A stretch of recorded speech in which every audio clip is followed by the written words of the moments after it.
VVF Productions YouTube channel එකට අද මම ඔයාලට මගේ ෆිෂ් රූම් වල ළඟ ටැංකි ටිකේ සම්පූර්ණ විස්තරයක් ගෙන්න තමයි යන්නේ.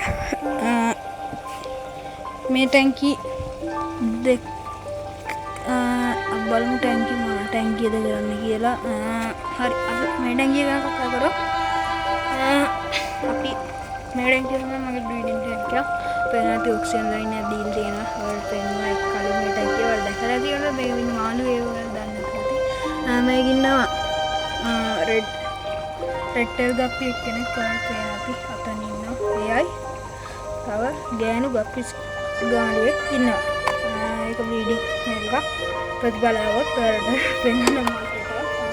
පෙරවලුත් කලින් ඒක ස්ටොක් කරගන්න අපි. මේක දැන්ට එක මාළුවෙක් දාලා තියෙනවා.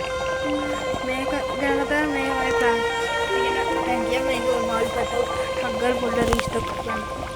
ටැංකියක් දාලා තියෙනක. මේක නා එල්ලස් ගප්පි එක්කනේ. ක්‍රීම් ෂොප් එක වල පේන නැති. අනින් අපිට වල පේනවා. ඒගොල්ලෝ නිකන් අමුතු රසණක් තියෙන ඒගොල්ලෝ එල්ලස් ගප්පි කියලා තමයි කියන්නේ. යාන්ට ඔයාලා මෙතන පේන නැති පෝතොස් ප්ලාන්ට් එකක් වගේ තියෙනවා මම. ඒක හොඳට මුල් ඇල්ලලා තාම පොඩි ගහන. ඊට පස්සේ ඔයාලට පෙන්වන්න ඕන ඔක්සිජන් ලයින් එක හොයලා මේක තමයි ඔයාලා මතේ සාමාන්‍ය ඔක්සිජන් ලයින් එක. ඉතින් අද අපි මේ ටැංකිය දෙක ගැන කතා කරා. මේ ටැංකිය ඊළඟ වීඩියෝ එකේ ඔයාලා මේ ටැංකිය ගැන කතා කරන එක ගේන්න. එහෙනම් guys ඔයාලා මේ වගේ වීඩියෝස් තව තව දැනගන්න ඕන අපේ YouTube channel එක subscribe කරලා තියගන්න.